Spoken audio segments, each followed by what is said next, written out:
Considero que el pensar es el acto de la razón. Pero la razón, como una voz del sentido que se pretende superior, ¿no?, dentro del concierto de voces del sentido, ¿no?, tiene su propia espesura, ¿no? Desde ya hay voces del sentido que vienen desde la espesura del yo, ¿no?, que guardan relación con los alicientes del sentido, ¿no? Estas voces, ¿no?, el sentir, el recordar, el imaginar, el querer, ¿no? Y cada uno pretende, cada uno de estos alicientes de sentido, aceptar, ¿no?, el sentido, ¿no?, dar con el sentido, ¿no? Y hay discusión, ¿no?, entre estas voces y estos alicientes, ¿no? Y se apela a la razón en algunos casos, ¿no?, o la razón por sí sola, ¿no?, interviene, ¿no? Y hay en ello involucrada una cuestión de poder, ¿no?, sobre todo, ¿no? Y por eso que está relacionado también con lo que podríamos describir con una política interna, ¿no? La razón se empodera hasta tal punto que, bueno, se dirige al sentir, al recordar, al imaginar y, como no, muy particularmente al querer, ¿sí?, como para reclamar por una justificación, ¿no?, exigir una justificación de lo que sentimos, de lo que queremos, ¿no? Lo cierto es que cada aliciente de sentido tiene también su propia espesura, ¿no? Como no el sentir, toda la complejidad, ¿no? Lo que va desde lo que sentimos con el paladar, ¿no?, hasta lo que vemos, lo que oímos, ¿no?, el vínculo que tiene el oír con la palabra, con el lenguaje, como a través del oír aprendemos a hablar, ¿no? Entonces, claro, hay una espesura enormemente compleja del sentir, y se podría decir lo mismo de los otros alicientes del sentido, y bueno, particularmente también del querer, ¿no? El querer de la voluntad está signado, yo diría, por una cuestión de distancia, ¿no? ¿Ya? ¿A qué distancia está lo que queremos, ¿no? Lo que queremos es una cuestión cortoplacista o largoplacista, ¿no? Y desde luego requerimos, ¿no?, del cortoplacismo en cuanto a lo que queremos. Queremos esto, que lo otro, que vamos a hacer más rato, las decisiones que estamos tomando, en fin, bueno. Pero claro, cómo se ordena una vida es en función de algo más lejano y que se relaciona obviamente con el sentido. Hay poderosas voces en el sentido que vienen en el querer y que tienen que ver con cuestiones últimas, ¿no?, de la existencia de cada cual, incluso hasta de la humanidad entera, en la medida que somos ciudadanos del mundo, para decirlo con Kant, ¿no? Weltbürger, ¿ya? Entonces, claro, la razón, ¿no?, tiene su propia espesura, ¿no? Y esta espesura está relacionada con varios niveles, ¿no? Un nivel básico que compartimos con los animales, ¿no? Un nivel básico que es la astucia, ¿ya?, que es como lo más cercano al cuerpo, ¿ya?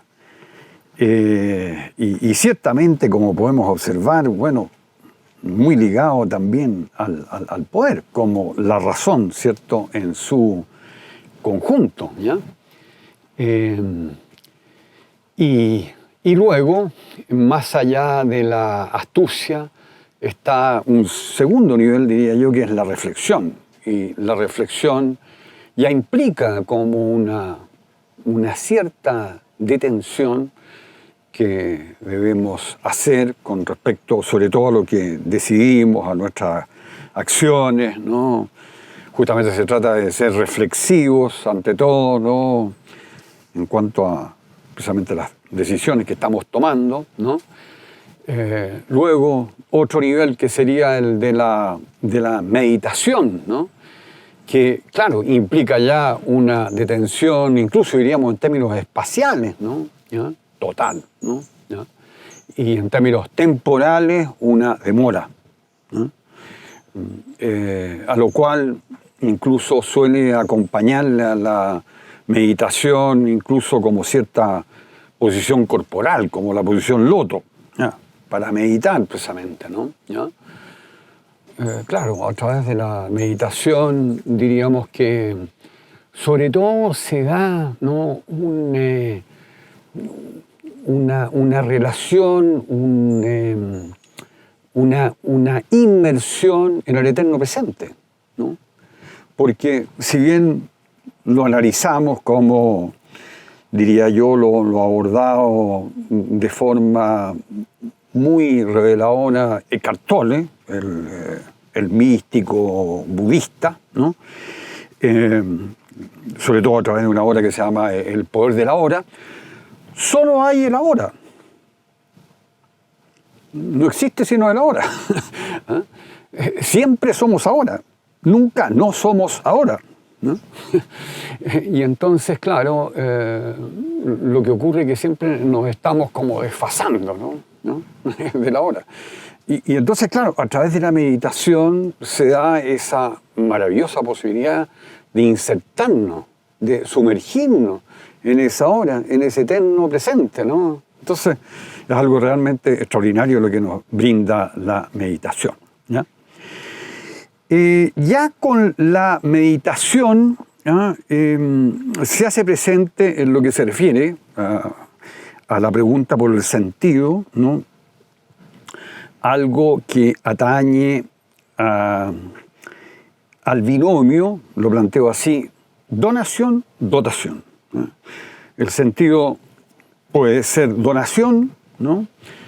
Cuando se da, por ejemplo, a través de fuentes referenciales, grandes referentes del sentido, ¿no? Como el saber, el amor, el trabajo. Sabemos, ¿no? Que en esta primera decantación del sentido que se nos está donando, hemos de encontrar, digamos, en esas fuentes sentido, en la amistad y demás, ¿no? Pero luego cuando hablamos, por ejemplo, de fuentes programáticas, ¿no? La economía, el derecho, ¿no? La política, bueno, es sobre todo dotación, ¿no? De sentido, ¿no? Y en lo que se refiere a esta espesura propia, ¿cierto?, de la razón, ¿no? Claro, a nivel de la astucia encontramos pura dotación de sentido, qué duda cabe. Pero a nivel de la meditación ya es pura donación, ¿eh? Donación. Y eso también es extraordinariamente significativo, diría yo, ¿no? ¿Ya? Y más allá todavía de la meditación está la contemplación, ¿no? En que a nivel de la contemplación, de alguna manera nos apoyamos en una imagen, pero en una imagen que se torna universal, ¿no? Y claro, aquí también la detención y la demora en la contemplación, ¿eh? De la imagen, ¿eh? Algo muy vinculado, digamos, ¿no? También con el arte, ¿no? Con la estética, ¿no? La contemplación, ¿no? Porque justamente, bueno, de acuerdo a una concepción del arte como la de Benedetto Croce, ¿no? Se trata de que, digamos, la obra de arte, lo que la caracteriza sobre todo es que una imagen, ¿cierto?, se torna, la imagen de esa obra de arte se torna universal, ¿no? Tiene un alcance universal, ¿no? Bueno, Goethe también importa mucho, ¿no? Sobre todo por lo que él desarrolla en torno a lo que llama la planta arquetipo, ¿no? O sea, cómo la contemplación incluso nos puede elevar, digamos, ¿no? A lo que sería lo platónico, lo arquetípico, ¿no? Y claro, en ese caso se nota particularmente de cómo lo particular, que en este caso es más bien, para decirlo con Aristóteles, ¿no? Es singular, ¿no? De acuerdo con la lógica aristotélica, ¿no? Sócrates es mortal, no es una proposición particular, es una proposición universal. ¿Por qué? Porque estamos hablando de todo Sócrates. Es Sócrates como singular y ese singular es universal. Bueno, eso tiene lugar también aquí, ¿no? La intuición, ocurre con la intuición algo similar al pensar que está acompañando todos estos niveles, todos estos momentos. La intuición como captación inmediata de un solo golpe de lo esencial, ¿no? Tal vez el que más acertadamente vio esto fue Max Scheler cuando nos habló de la Wesensschau, ¿no? De la intuición, de lo esencial, y precisamente con esas características. Y eso lo va a retomar después Karl Jaspers, ¿no? ¿Ya? Respecto de lo que, bueno, él describe en la psicología las concepciones del mundo como actitud intuitiva, ¿no? Una actitud que de un golpe capta lo esencial de algo. Yo diría que la intuición acompaña a cada uno de los momentos en esta espesura de la razón. O sea, la intuición está incluso en el nivel básico de la astucia, está en la reflexión, está en la meditación, está en la contemplación. Yo diría respecto de la contemplación a propósito de la intuición, y me valdría de esa metáfora, ¿no? La intuición es la aguja de la contemplación, ¿no? Y en cierto modo es la aguja de cada uno de los otros momentos. La aguja como algo alusivo metafóricamente justamente a la captación de eso esencial, ¿no? ¿Ya? Y por último, la inteligencia, lo que llamamos inteligencia, está absolutamente relacionado con la capacidad, ¿no? ¿Ya? ¿Qué capacidad tiene la razón? ¿Qué capacidad tiene el pensar? ¿Qué capacidad hay en la astucia, en cierto modo, en cada uno de estos momentos? Y en la medida en que sean precisamente medibles, ¿no? Porque la capacidad, digamos, es susceptible, ¿cierto?, hasta cierto punto, dentro de ciertos rangos de medición, está muy ligada, ¿no?, a lo cuantitativo, sin querer reducirla a algo únicamente cuantitativo, ¿ya? Lo que habría que agregar a todo esto, ¿no?, es de que la razón se vale, ¿no?, del universal, ante todo. Eso la caracteriza, ¿no? En los grados del saber, ya el libro primero de la metafísica de Aristóteles, ¿no?, diríamos que tiene lugar un salto al concepto, ¿no?, de la imagen al concepto, ¿no?, y grados del saber, ¿no? En cierto modo, incluso esto tiene que ver hasta con el aprender a hablar, ¿no? El niño que ve el gato, ¿cierto?, en la vitrina y después lo ve en la pantalla, digo yo la vitrina porque es una figura de porcelana, ¿no? Y a lo mejor después lo ve ahí en la casa y dice gato, bueno, pegó, diríamos, el salto universal, incluso se alegra, sonríe, se ríe, ¿no?, por su logro, está aprendiendo a hablar, ¿ya?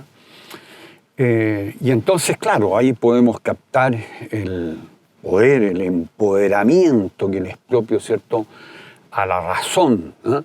Porque entonces no se trata únicamente de quedar limitado a aquello que vemos o sentimos, recordamos, sino que la razón va a estar siempre viendo el contexto, el marco, ¿no? Hay en esto una cuestión de amplitud que nos puede elevar incluso hasta una concepción de mundo, una Weltanschauung y demás.